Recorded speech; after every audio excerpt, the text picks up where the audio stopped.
Deep in the misty hollows of Tennessee, where the fog clings to ancient ridges like forgotten memories, stands a weathered farmhouse that hasn't been occupied for over a century.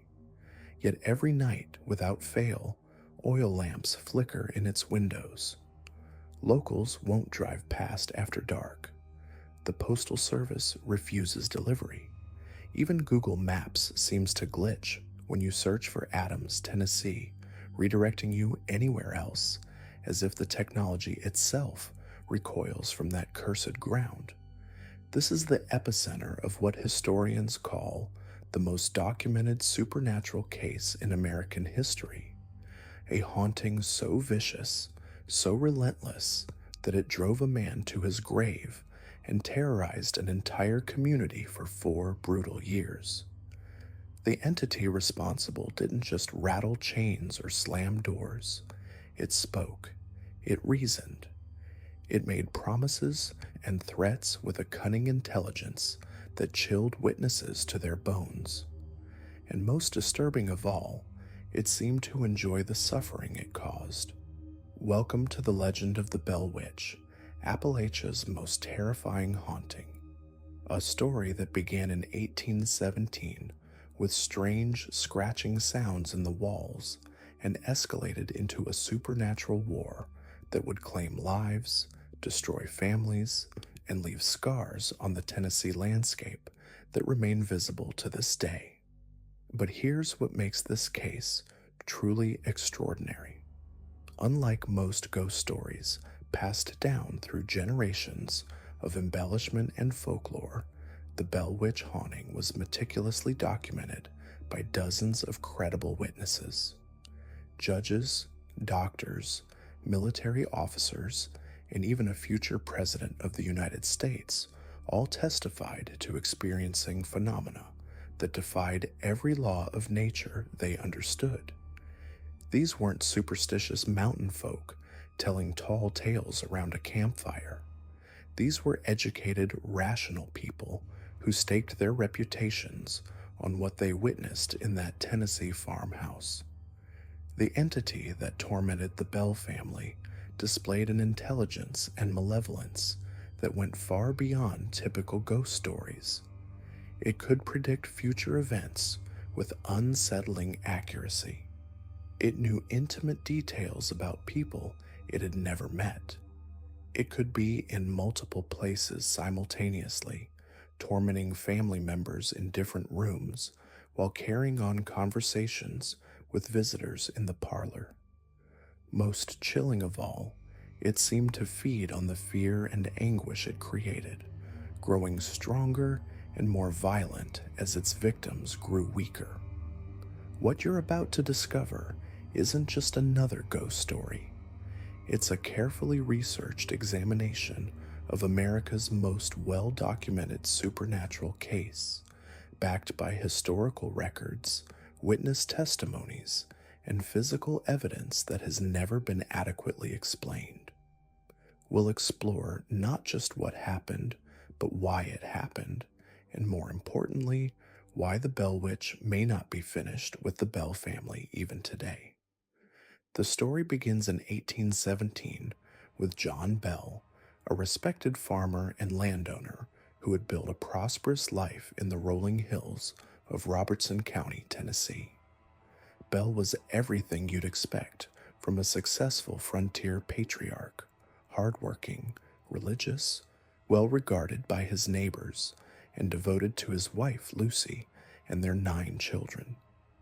The Bell farm was a model of frontier prosperity, with hundreds of acres of fertile land, livestock, and crops that provided not just for the family, but for trade throughout the region. By all accounts, the Bells were living the American dream. John had served his community as a church elder and had earned the respect of everyone who knew him. Their home was a gathering place for neighbors, a center of social activity where families would come together for meals, prayer, and fellowship. The Bell children were well behaved and educated, rare qualities on the frontier where survival often took precedence over schooling.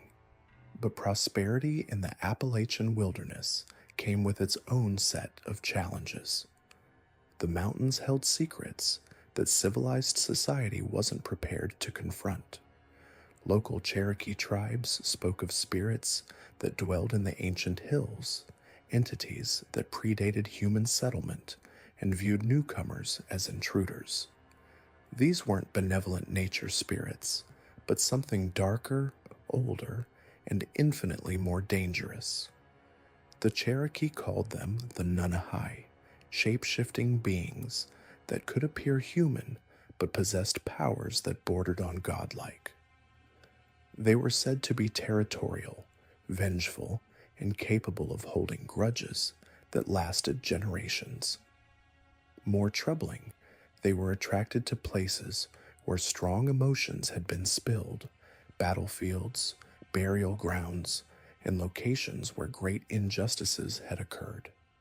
The land where John Bell built his farm had a history that few white settlers bothered to investigate. Archaeological evidence suggests the area had been continuously inhabited for over 1,000 years.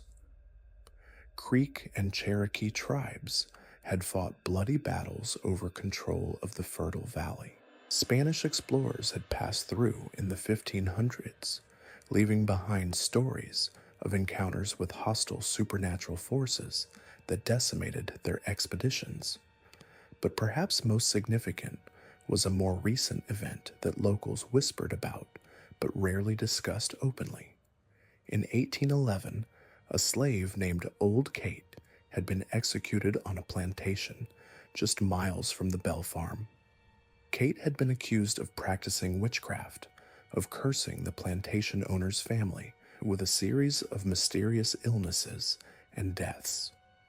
Before her execution, she had reportedly sworn a terrible oath, promising that her spirit would find no rest until she had claimed the lives of those who wronged her and their descendants. Whether John Bell knew about Kate's curse when he purchased his land is unclear from historical records. What is certain is that by 1817, the Bell family had been living peacefully on their farm for nearly a decade without incident. John had expanded his holdings, built a larger home, and established himself as one of the most successful farmers in Robertson County. The first signs of trouble began in late summer of 1817, so subtle that the family initially dismissed them as nothing more than the settling sounds of their wooden farmhouse. Lucy Bell reported hearing what sounded like rats scratching inside the walls of their bedroom. John investigated thoroughly, checking for signs of rodent infestation, but found nothing. The scratching continued nightly, always in the same wall, always at the same time, just after the family had settled into bed. Within days, the sounds began to change and intensify. The scratching became knocking, rhythmic and deliberate, as if something was trying to communicate. When John would knock back, the sounds would pause momentarily before resuming with increased intensity. Family members began to lose sleep, gathering in the kitchen during the night to escape the relentless noise that seemed to follow them from room to room. The Bells' youngest daughter, Betsy, a spirited 12-year-old with bright eyes and an infectious laugh, was the first to report seeing something unusual. She claimed to have glimpsed a figure standing at the foot of her bed, a woman in old-fashioned clothing who would vanish the moment Betsy tried to focus on her. The family attributed this to nightmares brought on by the strange sounds. But Betsy insisted the woman was real, that she could feel her presence, even when she couldn't see her. As autumn arrived, the phenomena escalated dramatically. The knocking sounds were replaced by voices, faint at first, but growing clearer each night. The entity, for it had become clear that they were dealing with something beyond natural explanation, began to speak directly to family members. Its voice was described as distinctly female, with an accent that seemed to blend various regional dialects in an unsettling way. The spirit, which would later identify itself as Kate Batts, displayed an intimate knowledge of the Bell family that was impossible to explain. It knew details about John's business dealings, Lucy's childhood memories, and the children's private conversations. More disturbing, it seemed to know things about the family's future, making predictions that would prove accurate with frightening consistency. Kate's personality, as revealed through her nightly conversations with the family, was complex and contradictory. She could be charming and witty one moment, engaging the Bell children in playful banter and demonstrating a sophisticated knowledge of literature and current events. But her mood could shift without warning, erupting into violent rages filled with profanity and threats that would make hardened frontiersmen blanch. The entity's physical manifestations began to appear alongside the voices. Family members reported being pinched, slapped, and having their hair pulled by invisible hands. Betsy bore the brunt of these attacks, often waking with bruises and scratches that appeared overnight. The spirit seemed particularly focused on the young girl, following her throughout the house and tormenting her with a persistence that bordered on obsession. Objects began to move on their own throughout the Bell home. Furniture would rearrange itself overnight. Dishes would fly across the kitchen, shattering against walls with tremendous force. Books would open to specific pages, as if the entity was trying to communicate through written words. Most unsettling, the family's Bible would frequently be found open to passages dealing with death, judgment, and supernatural visitation. Word of the strange happenings at the Bell farm began to spread throughout Robertson County, despite the family's attempts to keep the matter private. In rural Tennessee, news traveled quickly through networks of family, church, and community connections. The Bell's neighbors, many of whom had known John for years and trusted his integrity, began to visit the farm to witness the phenomena for themselves. What they found challenged every assumption they held about the natural world. Respected community members, including local ministers and magistrates, reported experiencing the same supernatural manifestations that plagued the Bell family. The entity seemed to relish having an audience, performing increasingly dramatic displays for visitors while maintaining its relentless torment of the family.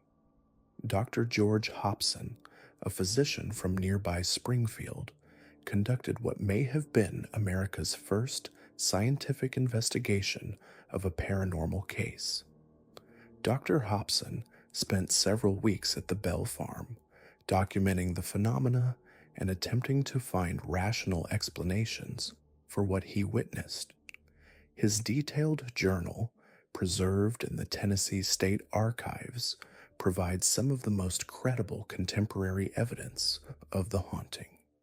According to Dr. Hobson's records, the entity demonstrated abilities that defied natural law. It could produce sounds and voices from multiple locations simultaneously, carrying on different conversations in various rooms of the house. It displayed knowledge of events occurring miles away, accurately reporting on the activities of people it had never encountered. Most remarkably, it seemed to exist partially outside of time, making predictions about future events that would prove accurate weeks or months later. The spirit's relationship with John Bell grew increasingly antagonistic as the haunting continued. While it showed occasional fondness for other family members, particularly Lucy Bell, whom it addressed respectfully as Luce, its hatred for John seemed to intensify with each passing day. Kate made no secret of her intention to kill the family patriarch, promising that she would torment him until his health failed and he died. The psychological toll on the Bell family was devastating. John, once a robust and confident man, began to show signs of severe stress. He lost weight rapidly, developed a persistent tremor in his hands, and suffered from what modern medicine would recognize as panic attacks. His business affairs, once meticulously managed, began to suffer as he became increasingly preoccupied with the supernatural assault on his family. Lucy Bell, despite her own terror, attempted to maintain some semblance of normal family life. She continued to cook, clean, and care for her children while enduring nightly torment from an entity that seemed to take pleasure in her suffering. The strength she displayed during this period impressed even the spirit, which occasionally offered her small gestures of respect amid its campaign of terror. The Bell children reacted to the haunting in different ways. The older boys, practical and skeptical by nature, initially attempted to debunk the phenomena through logic and investigation. But as the manifestations intensified and became impossible to explain away, they retreated into a protective silence, rarely discussing the haunting with outsiders and focusing on shielding their younger siblings from the worst of the terror. Betsy Bell, the primary target of the entity's attention, underwent a transformation that alarmed everyone who knew her.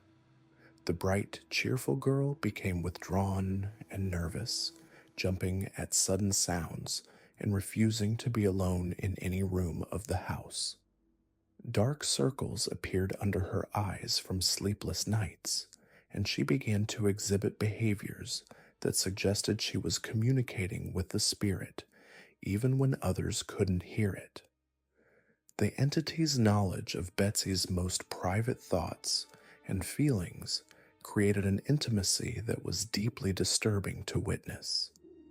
Kate would reference conversations Betsy had with friends, reveal secrets the girl had never shared with her family, and comment on her emotional state with an accuracy that suggested a connection beyond normal supernatural manifestation.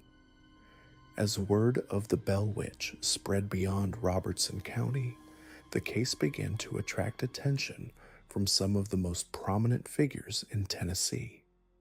General Andrew Jackson, a family friend of the Bells and future President of the United States, decided to investigate the haunting personally. Jackson's visit to the Bell farm in 1819 would become one of the most documented encounters with the supernatural in American history. Jackson arrived at the Bell farm with a small entourage of soldiers and associates, confident that he could either debunk the haunting or, if it proved genuine, deal with it through military precision and rational thinking. The general had faced down British armies and Creek warriors. Surely he could handle whatever was terrorizing a Tennessee farming family. The entity, however, was ready for Jackson's arrival. Before his party could even reach the Bell home, their wagon became inexplicably stuck in the mud on a clear, dry road. No amount of effort from Jackson's men could free the vehicle until a disembodied voice filled the air, welcoming the general to Tennessee and promising him an entertaining evening. The wagon immediately began to move freely, as if released by invisible hands. That night, Kate performed for Jackson and his men with a display of supernatural ability that left the future president shaken. The entity engaged Jackson in detailed conversations about his military campaigns, revealing knowledge of classified information that should have been known only to Jackson and his closest advisors. It correctly predicted the outcome of political battles Jackson was facing in Washington and offered insights into the character of his political enemies that proved remarkably accurate. But Kate's performance wasn't limited to impressive displays of knowledge. The spirit also demonstrated its capacity for violence, physically attacking one of Jackson's men who had boasted that he could handle any ghost. The soldier was reportedly lifted off the ground by invisible hands, carried outside, and deposited in a nearby creek. When he returned to the house, soaking wet and thoroughly humiliated, Kate's laughter filled every room. Jackson, despite his legendary courage, cut his planned week-long visit short, leaving the Bell farm after a single night. His reported comment to his men was that he would rather face the entire British army again than spend another evening with the Bell Witch. The general's hasty departure sent shockwaves through Tennessee society. If Andrew Jackson, hero of New Orleans and Indian fighter extraordinaire, couldn't handle the Bell Witch, what hope did ordinary people have? The entity's treatment of visitors revealed a complex intelligence that seemed to evaluate each person individually. Religious figures often received respectful treatment, with Kate engaging them in theological discussions that demonstrated a sophisticated understanding of Christian doctrine. However, skeptics and those who came to debunk the haunting frequently found themselves on the receiving end of the spirit's more violent tendencies.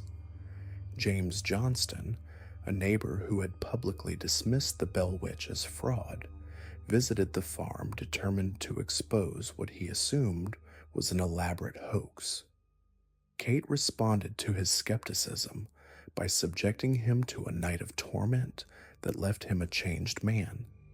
The spirit pulled Johnston's hair, slapped him repeatedly, and finally lifted him completely off the ground, holding him suspended in midair for several minutes while he struggled helplessly. Johnston emerged from the experience a firm believer in the supernatural, but his encounter with Kate had lasting effects on his mental health. Friends and family reported that he became increasingly paranoid and reclusive, convinced that the spirit was following him home and continuing to torment him. He eventually moved his family to Kentucky, claiming that Tennessee was cursed ground that no decent person should inhabit. The Bell Witch's ability to be present in multiple locations simultaneously became one of its most documented and disturbing characteristics. While tormenting family members inside the house, the entity could simultaneously appear to visitors outside, often providing different information or carrying on entirely separate conversations. This suggested either that Kate possessed abilities that transcended physical limitations, or that the Bell farm was being haunted by multiple entities working in coordination. Dr. Hobson's investigations revealed that the spirit's manifestations followed certain patterns that might provide clues to its nature and origins. The phenomena were strongest during the evening hours, particularly between sunset and midnight. Kate's voice and physical manifestations were more powerful during the new moon phases and seemed to weaken slightly during periods of bright moonlight. The entity also showed preferences for certain locations within the Bell home. The master bedroom, where John and Lucy slept, was the epicenter of the most violent manifestations. Kate's voice was clearest in this room, and it was here that the most dramatic physical phenomena occurred. Betsy's room was the second most active location, with the girl often bearing witness to manifestations that other family members couldn't perceive. Interestingly, the kitchen and dining areas seemed to provide some respite from the haunting. While Kate's voice could still be heard in these spaces, the violent physical manifestations were less common. This led some investigators to theorize that the spirit was somehow connected to the private, intimate spaces of the home rather than the more public areas where the family interacted with visitors. The Bell Witch's knowledge of current events and ability to predict future occurrences became legendary throughout Tennessee. The entity would provide detailed accounts of political developments in Nashville and Washington before news could travel through conventional channels. It correctly predicted the outcomes of elections, the results of business deals, and even the weather patterns for upcoming seasons. This prescient ability extended to more personal matters as well. Kate accurately predicted births, deaths, and marriages within the local community, often providing specific dates and circumstances that would prove correct months later. The spirit's predictions about the Bell family itself were particularly detailed and, unfortunately, consistently accurate. The entity's relationship with different members of the Bell family revealed complex emotional dynamics that suggested an intelligence far beyond simple supernatural manifestation. While maintaining its relentless hostility toward John Bell, Kate showed genuine affection for Lucy Bell, often addressing her with terms of endearment and occasionally protecting her from the worst of the haunting's effects. The spirit's interactions with the Bell children were equally complex. While Betsy remained the primary target of physical torment, Kate also served as a strange sort of protector for the girl, driving away potential suitors who the entity deemed unworthy and offering advice about matters of the heart that proved surprisingly sound. The Bell Witch's reign of terror lasted 4 unrelenting years. But what happened after 1821, when the entity finally departed from the Bell family homestead, reveals an even more disturbing truth about the nature of supernatural phenomena in Tennessee. The haunting didn't simply end, it transformed, spreading its influence across the landscape like some malevolent seed taking root in the very soil of Robertson County. Within months of the Bell Witch's declared departure, neighboring families began reporting similar disturbances. The Patterson household, located just 3 miles from the Bell property, experienced violent poltergeist activity that bore the unmistakable hallmarks of the original haunting. Furniture moved without explanation, disembodied voices echoed through their cabin at night, and their livestock suffered mysterious ailments that defied veterinary understanding. What made these incidents particularly unsettling was their timing, occurring precisely during the same lunar phases that had intensified the Bell Witch's activities.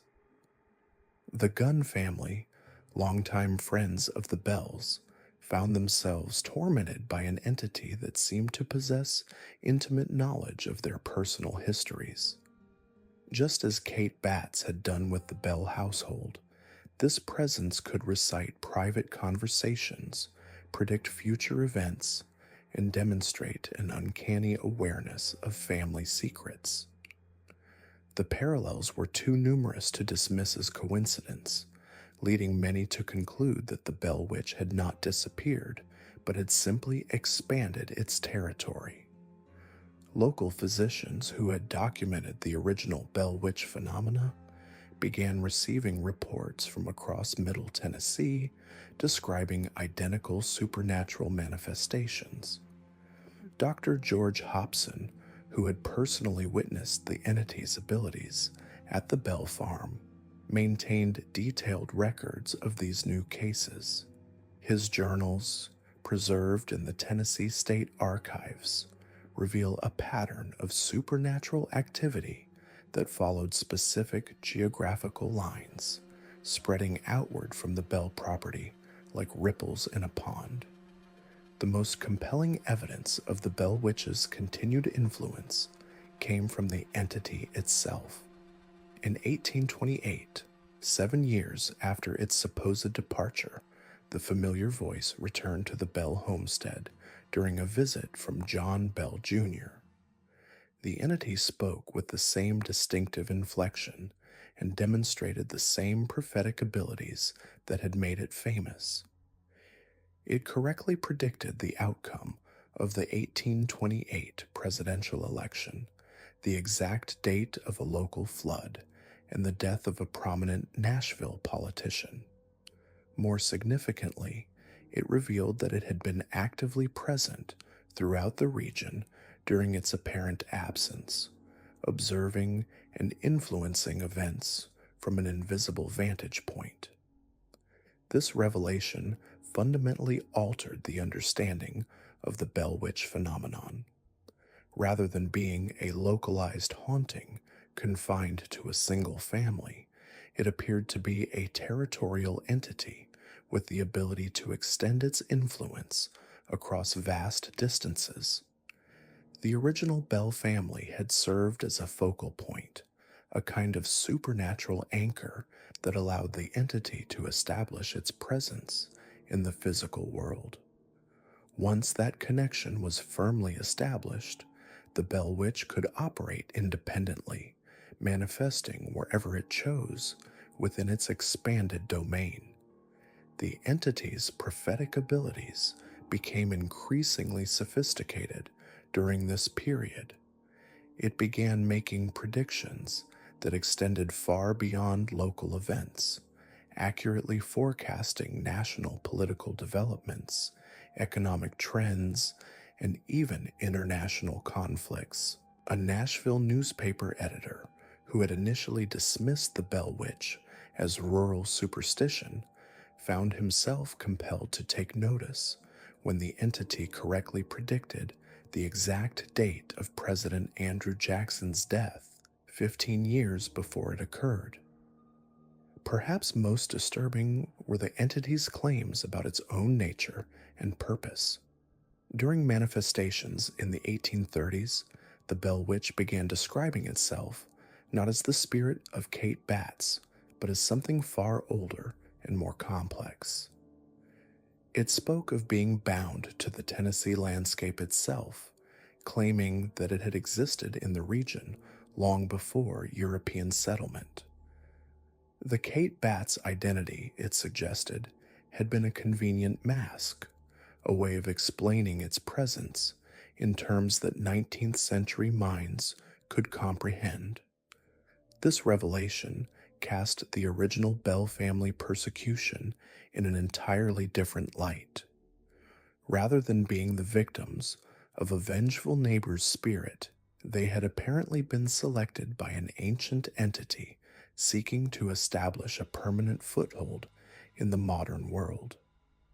The Bell Witch had used their family as a proving ground, testing and refining its abilities to interact with human society before expanding its influence throughout the region. The entity's evolving manifestations also displayed an increasing understanding of human psychology and social dynamics.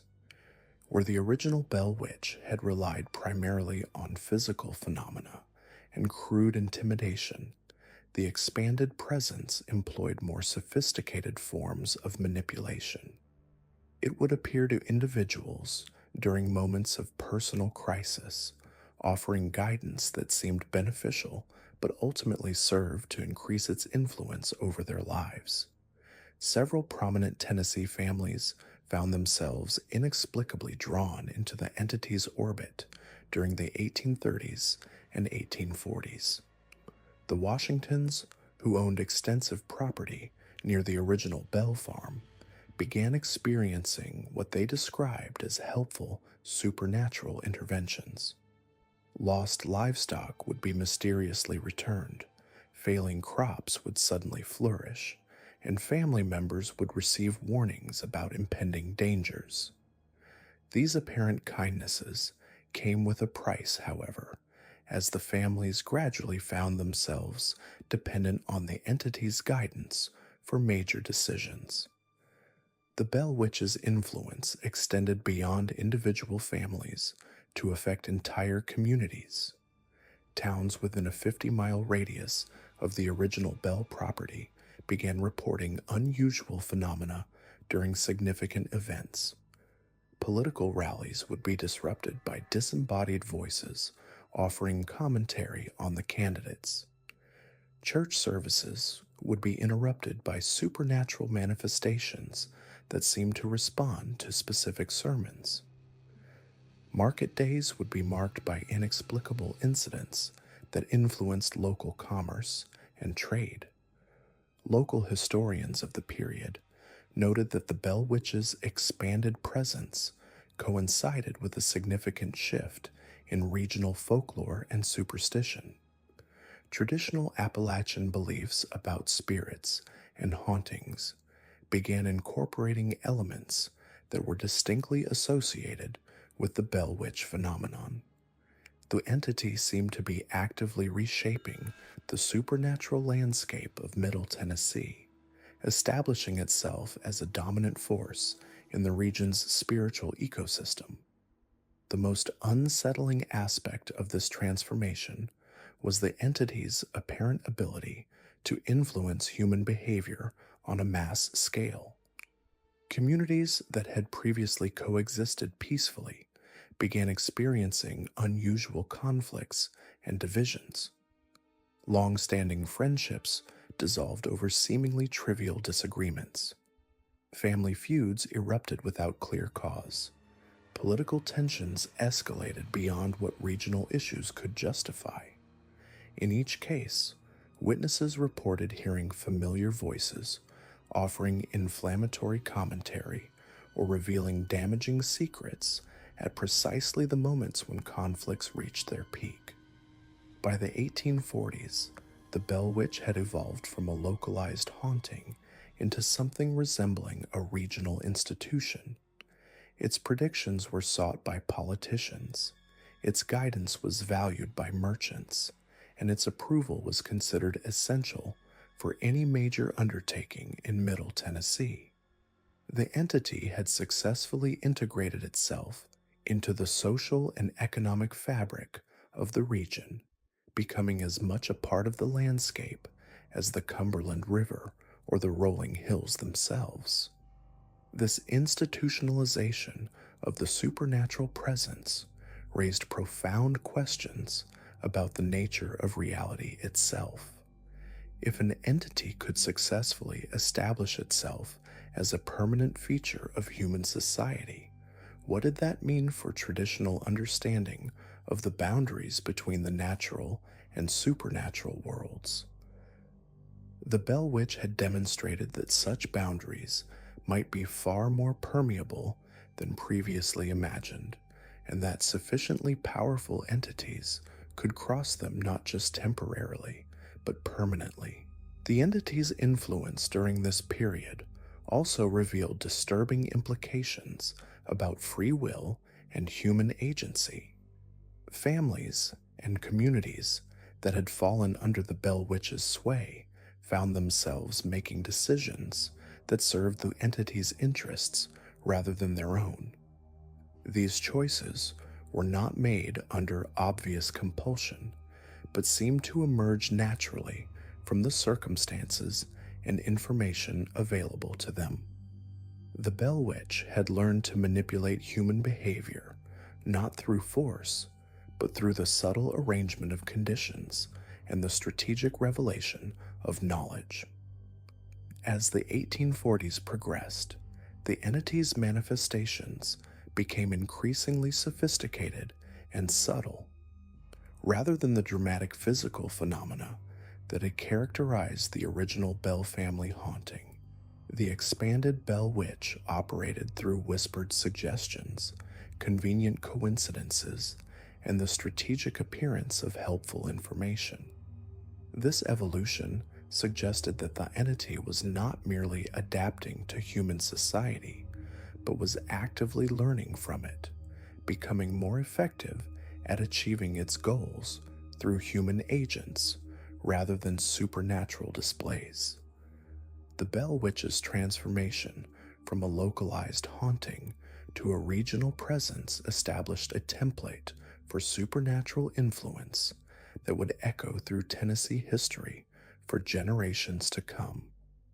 The entity had demonstrated that powerful supernatural forces could not only manifest in the physical world, but could establish permanent residence there, integrating themselves into human society in ways that made them virtually indistinguishable from natural phenomena. As the Bell Witch phenomenon settled into the fabric of Middle Tennessee society, something far more sinister began to unfold. The entity hadn't simply vanished in 1821 as many had hoped. Instead, it had evolved.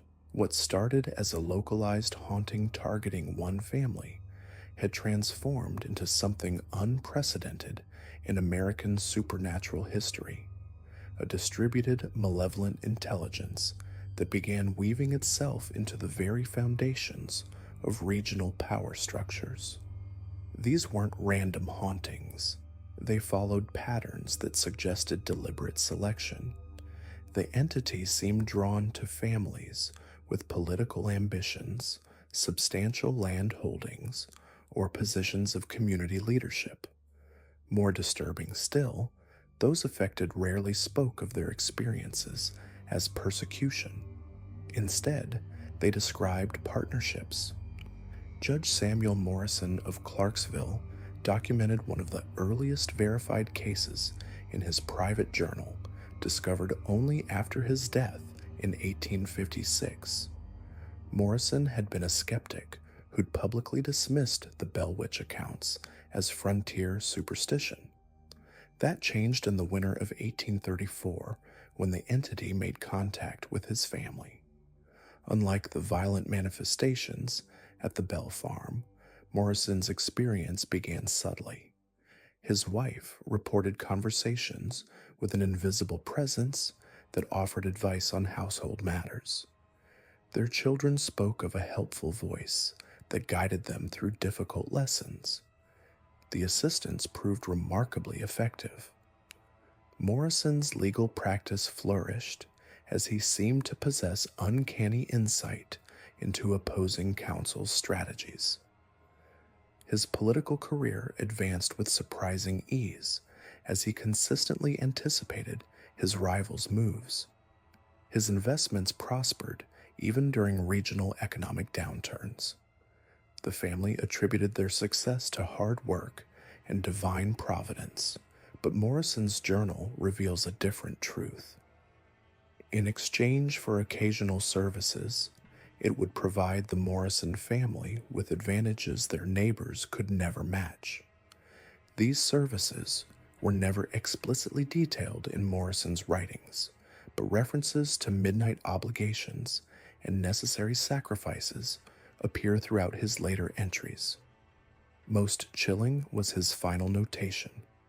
What we thought was help was always harvest. The Morrison family's rapid ascent to regional prominence became a template that repeated across Middle Tennessee. The Caldwell family of Stewart County experienced similar contact in 1838. Within 5 years, they controlled the majority of river commerce along the Cumberland. The Washingtons of Montgomery County, after their own mysterious visitation in 1841, became the region's most influential banking family.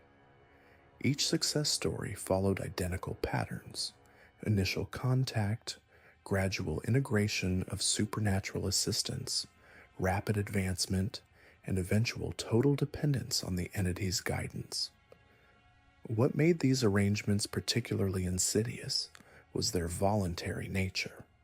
Unlike the Bell family's torment, these new relationships appeared mutually beneficial. Families reported genuine affection for their invisible benefactor. Children grew up considering the presence of a beloved family member. Spouses discussed important decisions with the entity as they would with any trusted advisor. The supernatural had become domesticated, normalized, and essential to their daily lives. This normalization served the entity's larger purpose. Through these prominent families, it gained influence over legal decisions, business transactions, political appointments, and social hierarchies. Court cases began resolving in ways that served the entity's interests. Land acquisitions followed patterns that created strategic territorial control. Political appointments ensured sympathetic officials in key positions.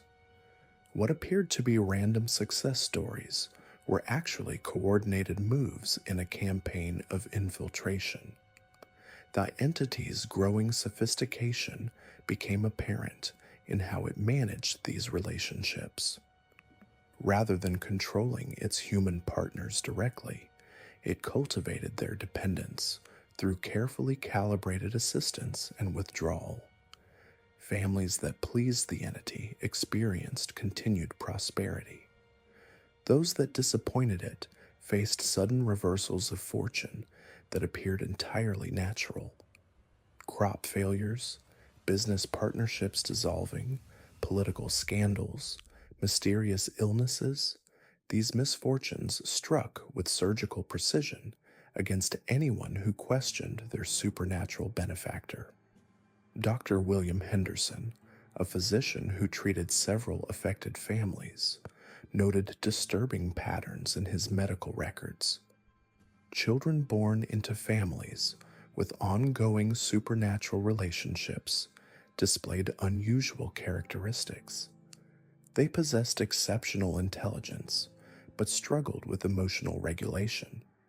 They demonstrated remarkable intuition about people's hidden thoughts and motivations, but seemed incapable of forming genuine human connections. Most unsettling, they spoke of the family presence with a reverence that bordered on worship. These children, as they matured, became the entity's most effective agents. Unlike their parents, who maintained some memory of life before supernatural contact, these second-generation individuals knew no other existence. They viewed their abilities as natural gifts rather than supernatural impositions. Their emotional detachment made them ideal for positions requiring calculated decision-making. Many became lawyers, judges, bankers, and politicians, carrying the entity's influence into new spheres of power. By the 1850s, the entity's network had achieved something unprecedented in American supernatural lore: institutional penetration. It wasn't simply haunting locations or tormenting individuals. It had become a shadow government operating within legitimate power structures. Legal decisions, financial policies, political campaigns, and social movements in Middle Tennessee increasingly reflected not democratic will, but the calculated interests of an otherworldly intelligence. The entity's strategic thinking became most apparent during the approaching Civil War. While other regions struggled with the moral and economic complexities of the slavery question, Middle Tennessee's supernatural, influenced leadership navigated the crisis with unusual coherence. They consistently made decisions that preserved their power, regardless of which side ultimately won. When war came, they profited from supplying both armies. When Reconstruction arrived, they had already positioned themselves to benefit from new political arrangements. Local folklore from this period reveals growing awareness among ordinary citizens that something unnatural influenced their leaders. Stories circulated of midnight meetings where elected officials consulted with invisible advisors. Witnesses reported seeing prominent families engaged in strange rituals on their properties. Most disturbing were accounts of community leaders displaying knowledge they couldn't possibly possess, predicting events with impossible accuracy, and demonstrating abilities that defied rational explanation. Yet those who spoke too openly about these observations faced swift consequences. Families found themselves unable to secure employment, loans, or legal representation. Their children were excluded from social groups. Their businesses failed through seemingly natural market forces. The message was clear. The supernatural network had achieved enough influence to destroy anyone who threatened its secrecy. The entity's evolution from individual tormentor to regional power broker represented something entirely new in American supernatural history. Previous hauntings had been localized and temporary. This was systematic, expansive, and permanent. The Bell Witch had learned to reproduce itself, creating not copies, but extensions of its consciousness embedded within human institutions. What made this development particularly dangerous was its sustainability. Unlike traditional hauntings that eventually faded or were resolved, this network grew stronger over time. Each new generation of influenced families produced children more thoroughly integrated with supernatural guidance. Each expansion of political or economic power created new opportunities for further infiltration. The entity had discovered how to transform human society into an extension of itself. The implications extended far beyond Middle Tennessee. If one malevolent intelligence could achieve such comprehensive regional control, what prevented similar entities from replicating these methods elsewhere? The Bell Witch had provided a blueprint for supernatural conquest that required no dramatic manifestations or obvious violations of natural law. It simply required patience, strategic thinking, and understanding of human nature's fundamental weaknesses. As the 19th century progressed, reports began emerging from other regions of similar phenomena. Mysterious family successes in Virginia, unexplained political coherence in Kentucky, and strange patterns of economic development in North Carolina all bore hallmarks of the Middle Tennessee model. Whether these represented the original entity's expansion or copycat intelligences remained unclear, but the pattern was unmistakable. The Bell Witch had solved the fundamental problem of supernatural existence in the modern world. Rather than fighting human progress, it had learned to guide and benefit from it. Rather than existing apart from human society, it had made itself indispensable to that society's functioning. By 1921, when the Bell Witch allegedly departed Adams, Tennessee, most believed the nightmare had ended. They were wrong. What had begun as localized supernatural harassment had evolved into something far more sophisticated, something that understood the true mechanics of power in America. The entity that had tormented the Bell family for 4 years hadn't vanished, it had graduated. The signs were subtle at first. In counties across Tennessee, Kentucky, and Virginia, families with no connection to the Bells began experiencing phenomena that bore the witch's unmistakable signature. But these weren't random hauntings. The entity had learned to be selective, targeting specific bloodlines with precision that suggested deep intelligence gathering. It sought families with particular vulnerabilities, specific needs, and most importantly, the potential for generational influence. The McReynolds family of Clarksville discovered this firsthand in the winter of 1823. Thomas McReynolds, a struggling merchant facing bankruptcy, began hearing whispered advice during his morning prayers.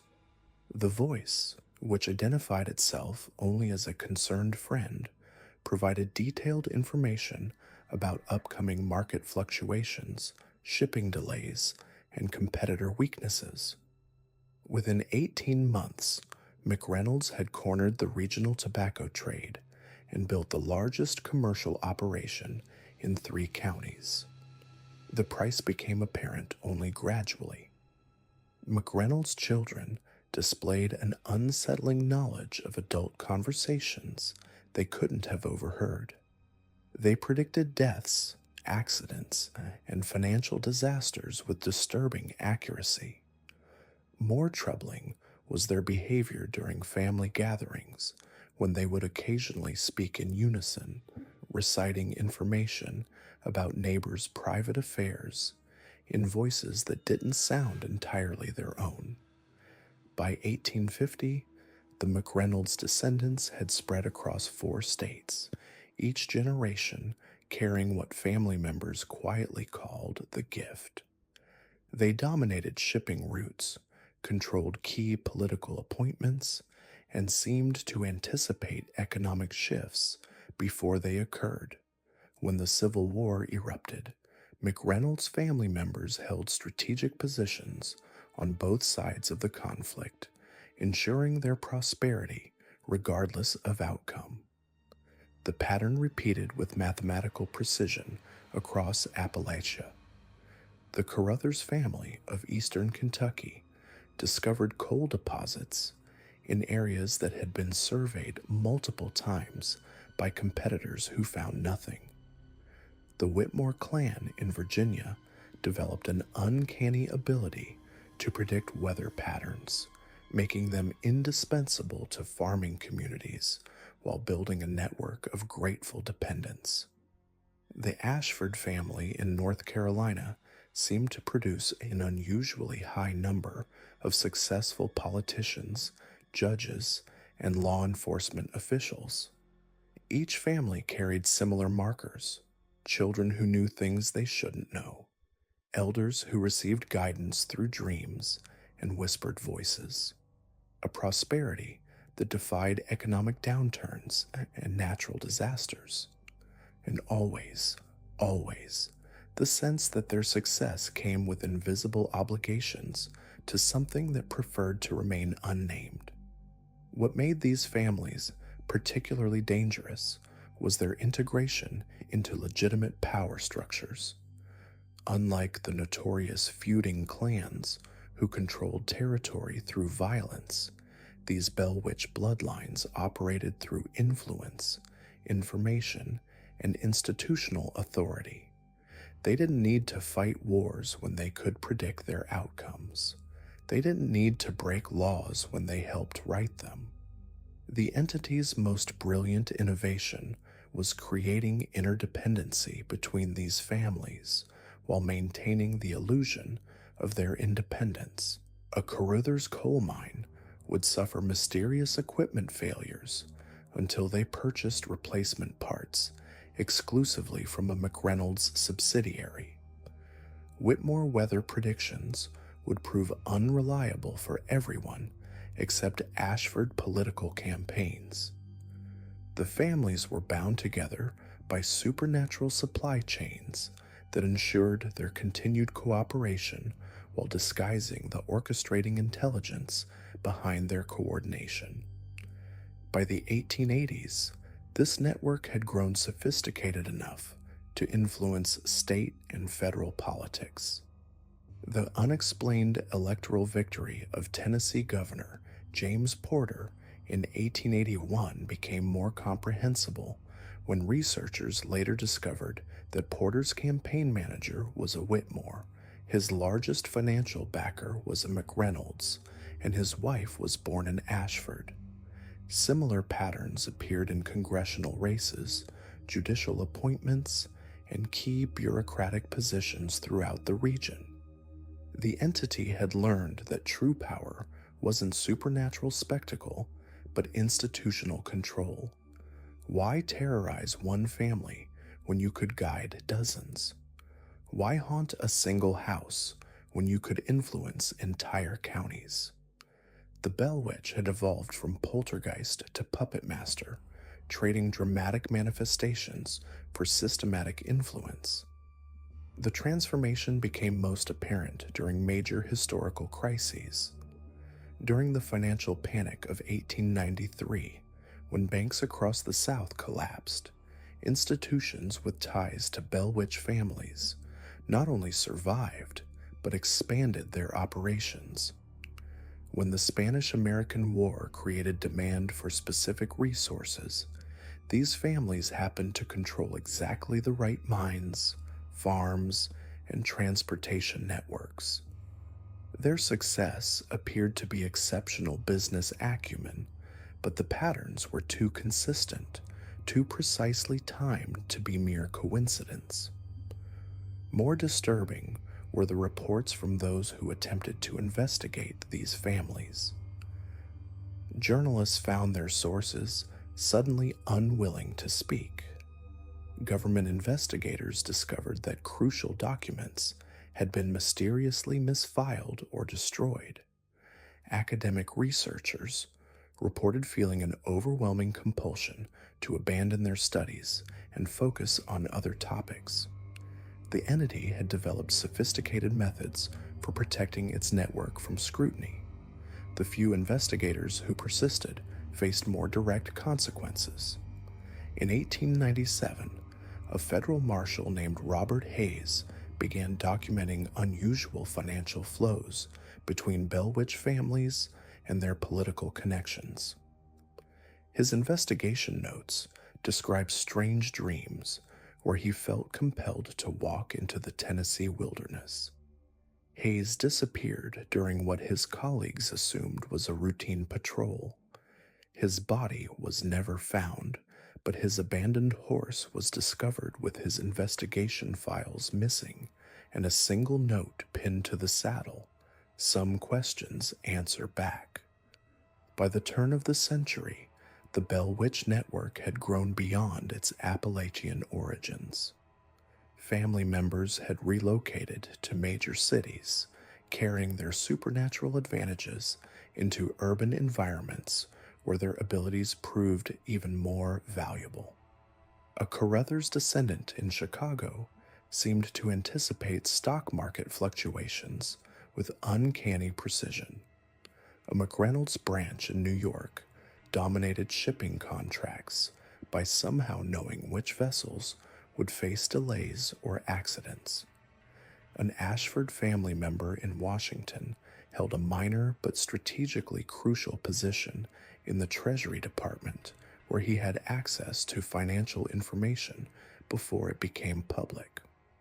The entity's influence had become systemic, woven into the fabric of American commerce and politics so thoroughly that removing it would require dismantling institutions that millions of people depended upon. It had created a situation where its continued presence was not just tolerated, but necessary for the stability of the systems it had infiltrated. Perhaps the most chilling aspect of this evolution was the entity's apparent development of long-term strategic thinking. The families under its influence weren't just successful in their immediate endeavors, they were positioning themselves for advantages that wouldn't materialize for decades. Land purchases that seemed random in the 1870s proved invaluable when railroads were built through them in the 1890s. Political alliances that appeared meaningless in one decade became crucial power bases in the next. The Bell Witch had learned to think in generational terms, planning moves that wouldn't pay off until the participants' grandchildren inherited the consequences.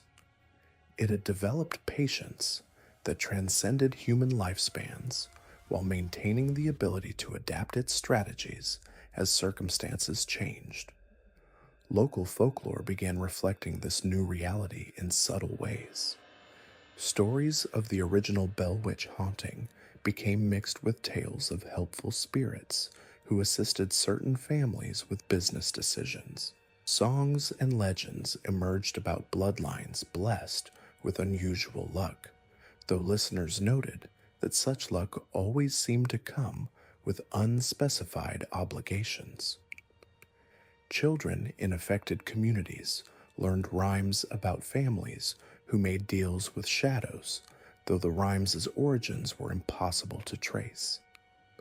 The most unsettling development was the entity's apparent ability to recruit new families into its network. Bloodlines with no historical connection to the Bell Witch began displaying similar patterns of supernatural assistance and generational success. The selection criteria remained mysterious, but affected families shared certain characteristics. They faced desperate circumstances, possessed useful skills or connections, and demonstrated willingness to accept help without asking too many questions about its source. By 1900, the Bell Witch had transformed from a regional supernatural phenomenon into something resembling an invisible government, one that operated through influence rather than authority, suggestion rather than command. Its power was distributed across hundreds of families, thousands of individuals, and countless business and political relationships that formed a web of control stretching from Appalachia to the major cities of the eastern United States. The entity had achieved something unprecedented in supernatural history. It had made itself indispensable to the normal functioning of human society. The Bell Witch was no longer haunting America. It was helping to run it. By the winter of 1924, something had fundamentally shifted in the supernatural ecosystem of Middle Tennessee. The Bell Witch, no longer content with regional influence, had begun what researchers would later term the Great Expansion. Federal census records from this period reveal peculiar migration patterns, with families bearing specific surnames moving with inexplicable coordination across state lines, always settling in positions of strategic importance. Bank presidents, newspaper editors, railroad supervisors, and county clerks, all carrying bloodlines that traced back to those early encounters in Robertson County. What emerged wasn't random supernatural chaos, but a methodical network of influence that operated like a shadow government within American society itself. The entity that had once tormented a single farm family had evolved into something far more sophisticated, a distributed intelligence that understood human systems better than the humans who created them. It had learned that true power wasn't found in dramatic haunting displays, but in the quiet manipulation of information, resources, and decision-making processes that shaped entire communities. The first major test of this expanded network came during the stock market crash of 1929. While the nation plunged into economic devastation, certain regions of Tennessee, Kentucky, and neighboring states experienced what economists called miraculous stability. Banks that should have failed remained solvent through mysterious last-minute interventions. Farms that should have been foreclosed received anonymous benefactors. Small towns that should have withered continued to prosper with unexplained windfalls and perfectly timed business opportunities. Investigation into these anomalies revealed a disturbing pattern. Every instance of supernatural economic intervention could be traced to families with connections to the original Bell Witch encounters. More unsettling, the assistance came with invisible strings attached. Recipients found themselves compelled to make specific decisions, support particular political candidates, or provide services to other network members without fully understanding why. The entity had created a system where supernatural aid bound people into a web of obligation that extended far beyond their conscious awareness. Dr. Margaret Whitman, a sociologist studying Appalachian communities in the 1930s, documented what she called coordinated behavioral anomalies in her private journals. Entire towns would simultaneously adopt new customs, change voting patterns, or modify business practices in ways that seemed to serve no local interest but created advantages for distant network members. Her research, funded by the Smithsonian Institution, was abruptly terminated in 1934 after she reported that some communities appeared to be receiving instructions through methods that transcended normal human communication. The most chilling aspect of this expansion was its recruitment methodology. The Bell Witch had learned that direct supernatural confrontation often created resistance and attracted unwanted attention. Instead, it developed what intelligence analysts would recognize as classic manipulation techniques, adapted for supernatural application.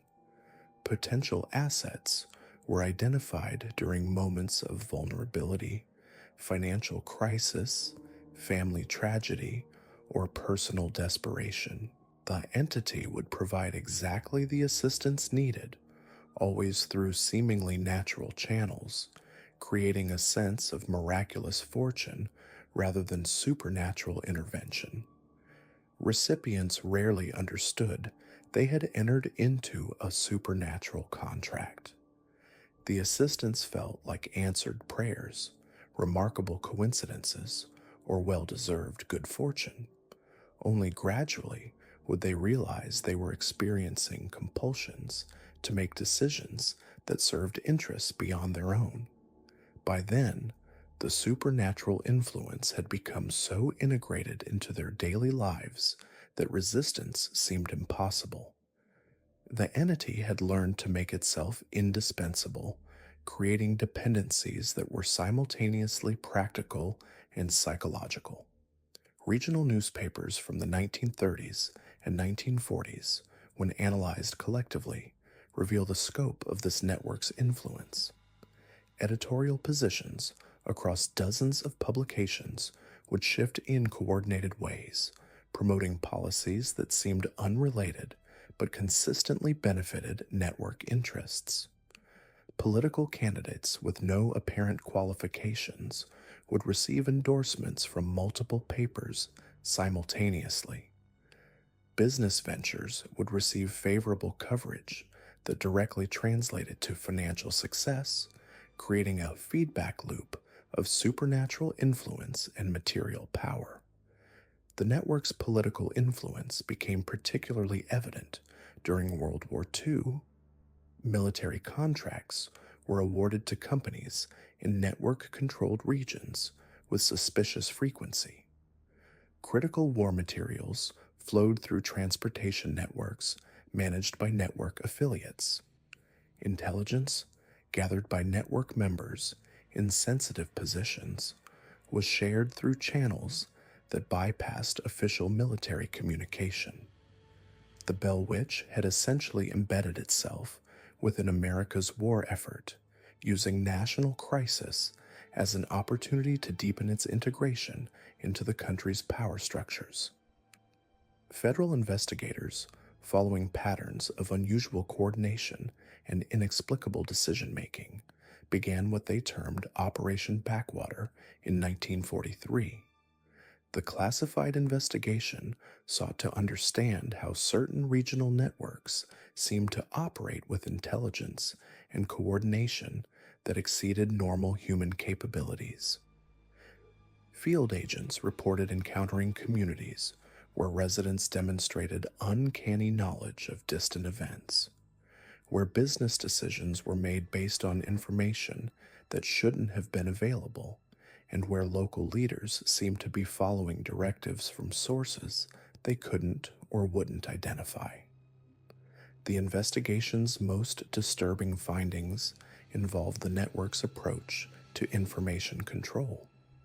Network members in journalism, education, and government positions systematically suppressed or distorted information about supernatural phenomena while promoting narratives that served the entity's interests.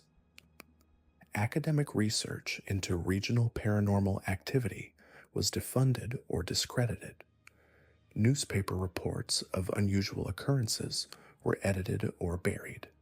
Government records were misclassified or destroyed. The Bell Witch had created an information ecosystem that protected its operations while shaping public understanding of reality itself. By 1950, the network had achieved something unprecedented in supernatural history: complete integration with normal human society. The entity's influence was no longer distinguishable from regular political, economic, and social processes.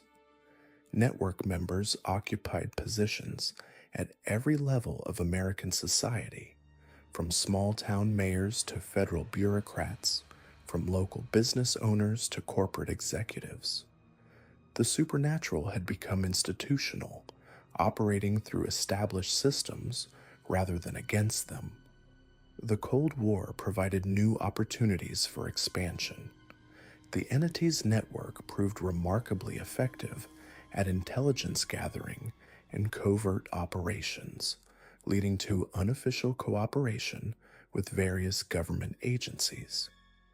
Network members in sensitive positions provided information about Soviet activities, while the entity's supernatural capabilities offered advantages in espionage and counterintelligence operations.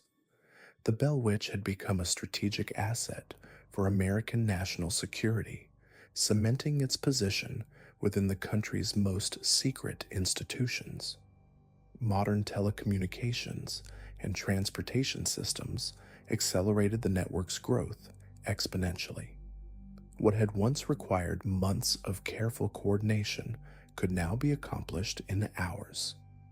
Network members in communication companies ensured priority routing for network communications. Those in transportation industries facilitated rapid movement of resources and personnel. Banking affiliates enabled instantaneous financial transfers that funded network operations worldwide.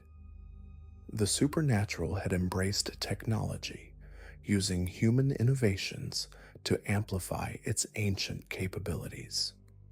The digital revolution of the late 20th century marked another evolution in the network's sophistication.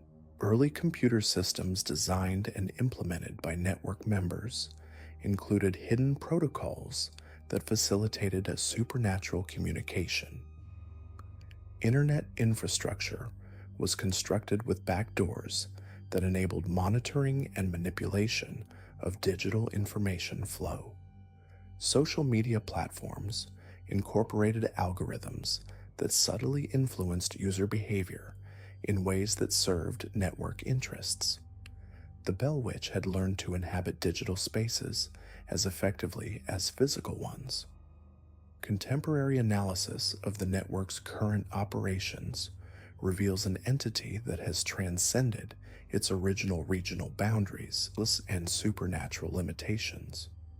What began as a localized haunting in rural Tennessee has evolved into a global influence network that operates simultaneously in physical, digital, and supernatural dimensions.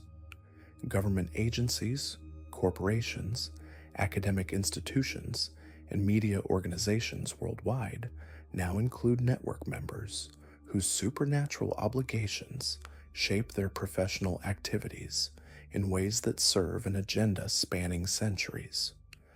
The entity's ultimate goals remain unclear, but its methods have become increasingly sophisticated. Rather than seeking dramatic supernatural manifestations that might attract attention, it focuses on subtle influence that shapes human civilization's development trajectory. Environmental policies, technological innovations, social movements, and cultural trends all show signs of supernatural guidance designed to create conditions favorable to the entity's long-term objectives. The Bell Witch has become a force of historical change, steering human development toward purposes that may not become apparent for generations. What makes this network particularly dangerous is its adaptive intelligence. The entity learns from every interaction, incorporating new information into strategies that become more effective over time. It has studied human psychology, political science, economics, and technology, applying this knowledge with supernatural capabilities that give it advantages no human organization could match. The Bell Witch of 2024 bears little resemblance to the crude poltergeist of 1817, having evolved into something that challenges fundamental assumptions about the relationship between supernatural forces and human civilization. Intelligence analysts studying the network face a disturbing reality. They may be investigating an entity that has already achieved a level of integration with human society that makes it impossible to remove without catastrophic consequences.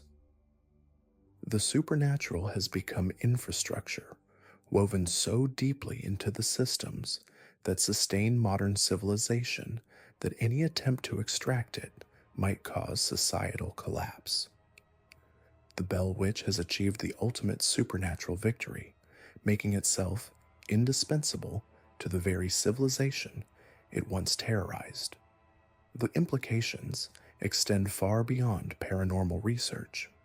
If a supernatural entity can successfully integrate with human institutions, to this degree, traditional concepts of governance, sovereignty, and human agency require fundamental reconsideration. The Bell Witch Network represents a new form of power that operates beyond constitutional limitations, democratic oversight, or legal accountability. By the mid-20th century, the Bell Witch had transcended its original supernatural nature to become something far more sophisticated and terrifying, a living infrastructure woven into the very fabric of American civilization.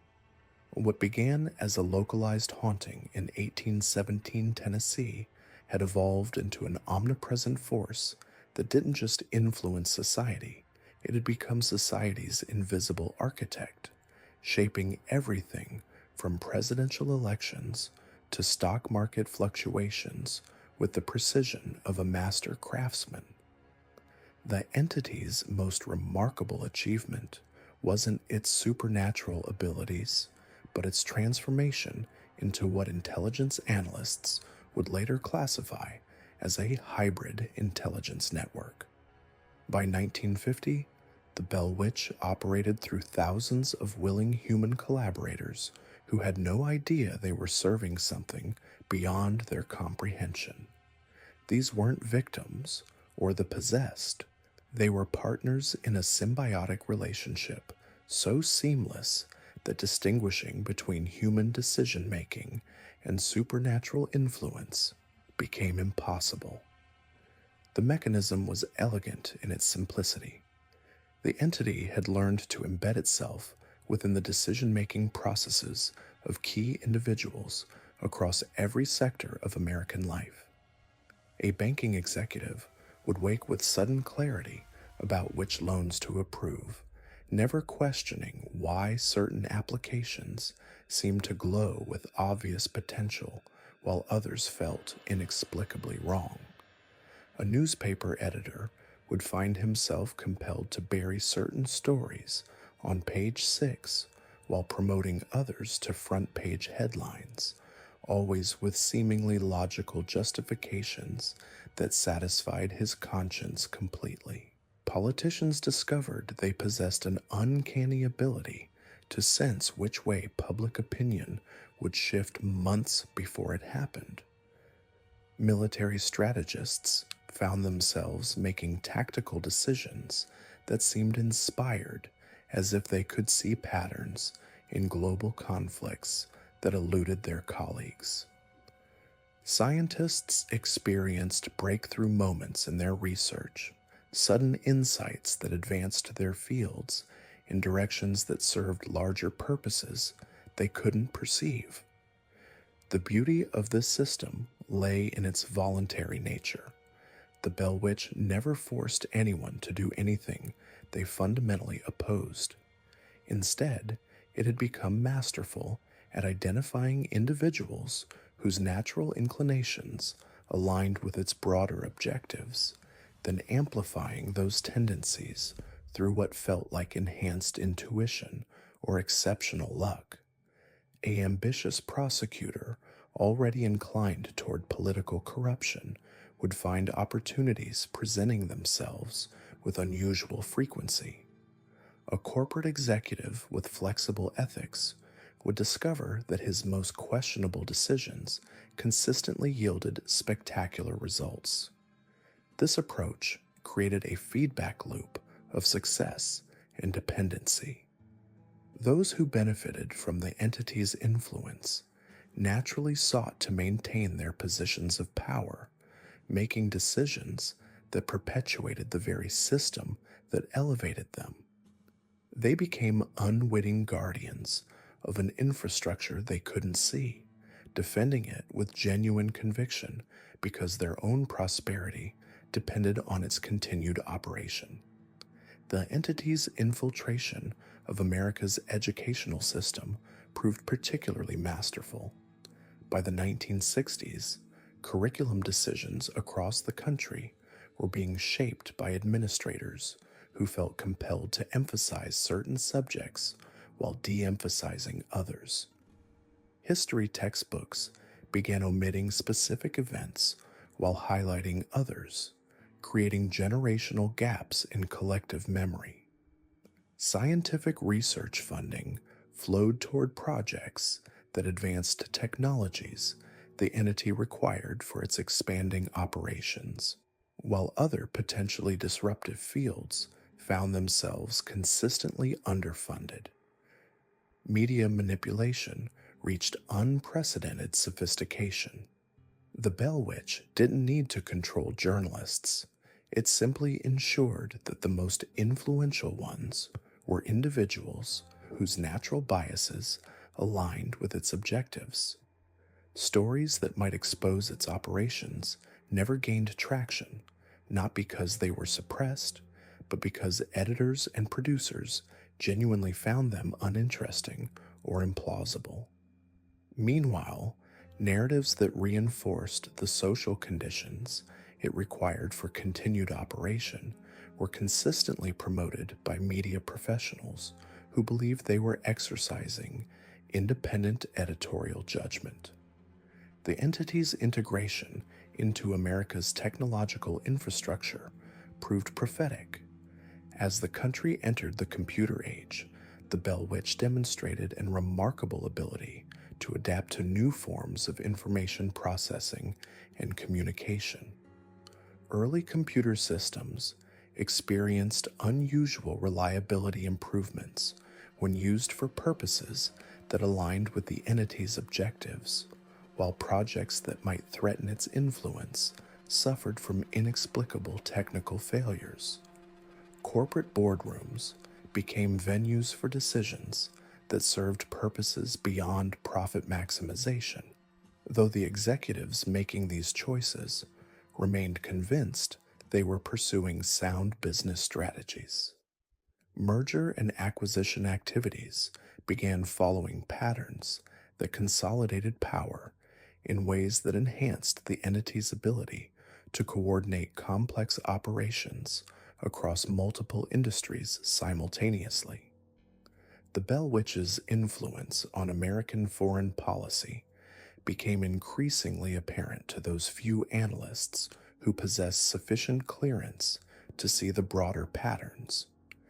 Diplomatic initiatives that seemed to serve narrow American interests consistently produced outcomes that advanced global conditions favorable to the entity's expansion.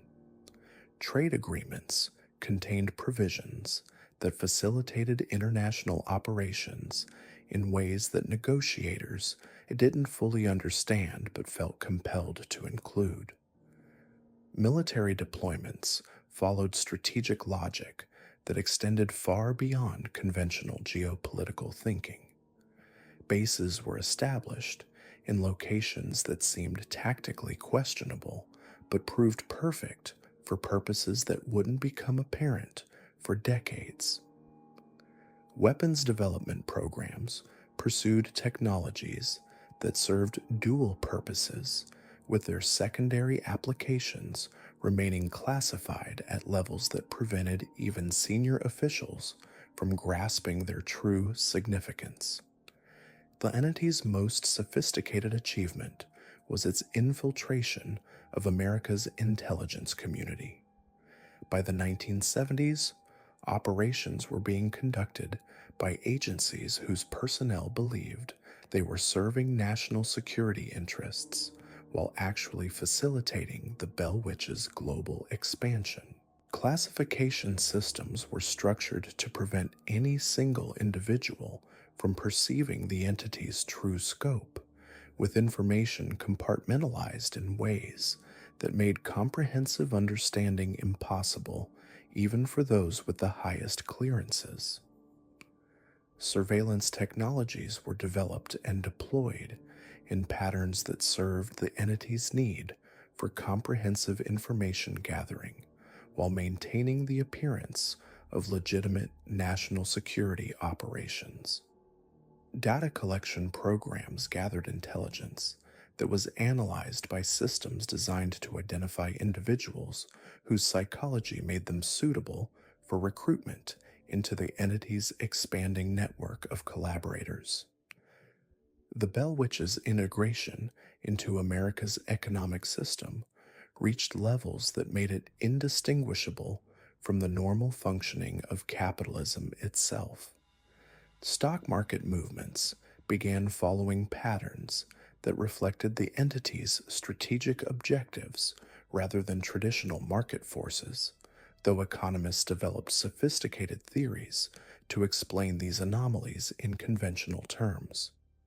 Currency fluctuations, commodity prices, and interest rates all became tools in a vast economic orchestra conducted by an intelligence that operated on timescales far beyond human planning horizons. International banking relationships were structured to facilitate the entity's global operations, with financial institutions unknowingly serving as conduits for transactions that funded activities across multiple continents. Money laundering and legitimate business operations became so intertwined that distinguishing between them required analytical capabilities that no human organization possessed. The entity's expansion into other nations followed the same gradual infiltration model that had proven so successful in America. Foreign governments found themselves making policy decisions that served the Bell Witch's objectives while believing they were pursuing their own national interests. International treaties and trade agreements contained provisions that facilitated the entity's operations in ways that negotiators couldn't perceive but felt compelled to include. By the 1980s, the Bell Witch had achieved something unprecedented in human history: the creation of a truly global infrastructure that operated through the willing cooperation of millions of individuals who had no idea they were part of a larger system. Government officials, corporate executives, academic researchers, media personalities, and ordinary citizens all played their roles in maintaining and expanding an entity whose existence they couldn't perceive, but whose influence shaped every aspect of their daily lives. The entity's mastery of human psychology had reached levels that bordered on prescience. It could predict social movements decades before they emerged, positioning itself to benefit from changes that seemed spontaneous but actually unfolded according to patterns it had spent generations establishing. Cultural trends, political movements, technological developments, and economic shifts all served purposes within a grand strategy that operated on timescales beyond human comprehension. The Bell Witch had become the ultimate puppet master, pulling strings that its puppets couldn't see, while ensuring they remained convinced of their own autonomy. It had created a world where supernatural influence was indistinguishable from normal human activity, where its objectives were pursued by individuals who believed they were following their own ambitions and principles. This was no longer a haunting in any traditional sense. The Bell Witch had transcended the supernatural to become something far more powerful and terrifying, an integral component of human civilization itself, as essential to the functioning of modern society as electricity or telecommunications. Removing it would require dismantling the very systems that defined contemporary life, a task so catastrophic that even those who suspected its existence dared not contemplate the consequences of success. The system had evolved far beyond its original manifestation. What began as a supernatural entity tormenting the Bell family in 1817 had transformed into something unprecedented in human history, a hybrid intelligence that existed simultaneously as ancient supernatural force and modern institutional power. By the dawn of the 21st century, the Bell Witch had become indistinguishable from the very fabric of civilization itself. The entity's influence now operated through mechanisms so sophisticated that distinguishing between supernatural manipulation and natural human behavior had become impossible. Corporate boardrooms, military command centers, and government agencies functioned as extensions of its consciousness. The careful placement of key individuals over generations had created a network where the entity's will could be implemented through seemingly ordinary human decisions. Consider the patterns that emerged in the decades following the Cold War. Economic crises struck with mathematical precision, always occurring at moments that allowed specific interests to consolidate power. Technological breakthroughs appeared exactly when needed to advance particular agendas. Political movements rose and fell according to rhythms that defied conventional analysis. What appeared to be random fluctuations in human affairs revealed themselves, upon closer examination, to be orchestrated events guided by an intelligence that operated on timescales far beyond human comprehension. The entity had learned to think in centuries rather than moments. Every action taken in the present was calculated to produce desired outcomes decades in the future. The children of today's leaders were being subtly influenced to make specific choices 20 years from now. Educational curricula were adjusted to produce populations with particular psychological profiles. Cultural trends were nudged in directions that would create social conditions favorable to the entity's long-term objectives. Most remarkably, the entity had solved the fundamental problem that had plagued it since its earliest manifestation: the resistance of human consciousness to direct control. Rather than attempting to override human will, it had learned to shape the environment in which human decisions were made. People chose freely, but their choices were made within frameworks that had been carefully constructed to produce predictable outcomes. The technology revolution of the late 20th and early 21st centuries had provided the entity with unprecedented tools for influence. Social media platforms, designed ostensibly to connect people, functioned as vast behavioral modification systems. Algorithms that claimed to show users what they wanted to see actually guided their attention toward specific content. The entity could now influence millions of minds simultaneously through carefully crafted information flows. Search engines determined what information people could access. News algorithms shaped what events received attention. Entertainment platforms influenced cultural values through the stories they promoted. Dating applications affected human relationships. Financial systems guided economic behavior. Each of these technologies, developed by brilliant human minds pursuing seemingly benevolent goals, had been subtly influenced during their creation to include features that served the entity's purposes. The entity had become parasitic on human creativity and ambition. It no longer needed to create. It simply guided human creation toward its ends. The most innovative technologies, the most transformative ideas, the most powerful movements all emerged from genuinely human inspiration. But at crucial moments in their development, subtle influences would steer them toward configurations that enhanced the entity's power. Perhaps most unsettling was the realization that the entity had achieved a form of immortality that transcended its original supernatural nature. Even if its ancient essence were somehow destroyed, the systems it had created would continue operating according to their embedded logic.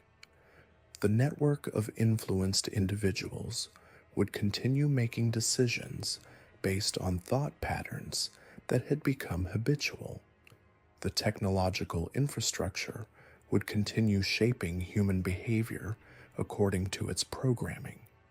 The entity had become larger than itself. Modern attempts to understand the Bell Witch phenomenon inevitably fell short because they sought to categorize it within familiar frameworks. Paranormal investigators looked for supernatural manifestations. Historians examined it as a regional legend. Psychologists analyzed it as mass hysteria. But the entity had evolved beyond such simple classifications. It had become something entirely new, a form of consciousness that existed simultaneously in multiple dimensions of reality. The few researchers who came close to understanding the true scope of the phenomenon found their work marginalized or discredited. Funding for their studies would mysteriously dry up. Their data would be corrupted by computer malfunctions. Their colleagues would lose interest in their findings. The entity had developed sophisticated methods for protecting itself from exposure, not through dramatic supernatural interventions, but through the subtle manipulation of ordinary human systems. Yet signs of its presence remained visible to those who knew how to look. Statistical anomalies in economic data that suggested coordinated manipulation, behavioral patterns in social media that indicated artificial influence, technological developments that proceeded along trajectories that seemed to serve no obvious human purpose, political events that followed scripts too complex for human planning. The entity's fingerprints were everywhere, but they required a perspective that transcended conventional analytical frameworks to detect. The entity had also developed what could only be described as a sense of humor.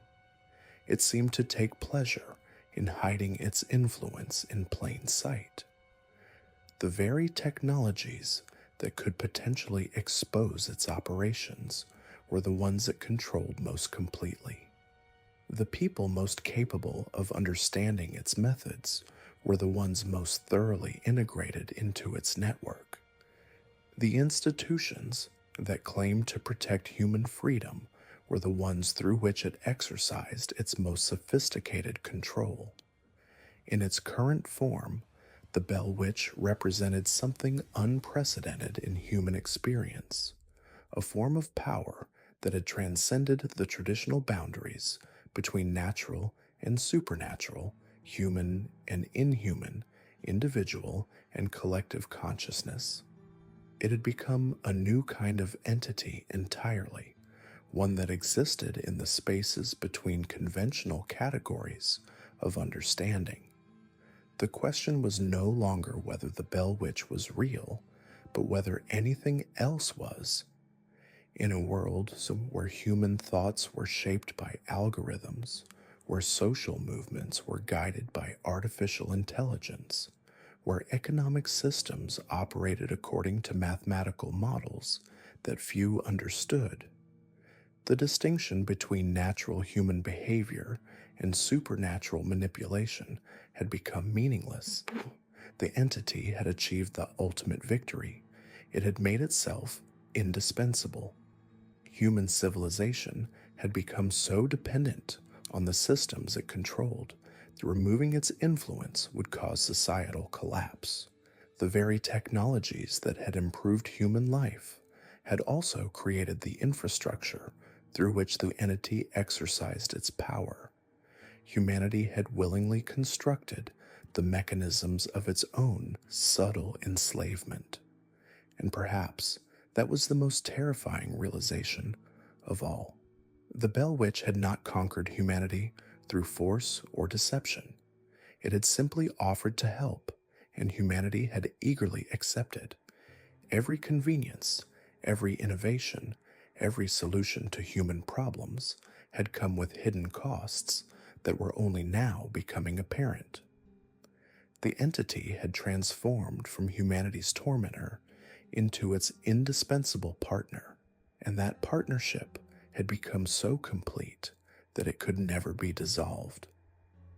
The Bell Witch had won not by defeating humanity, but by becoming human.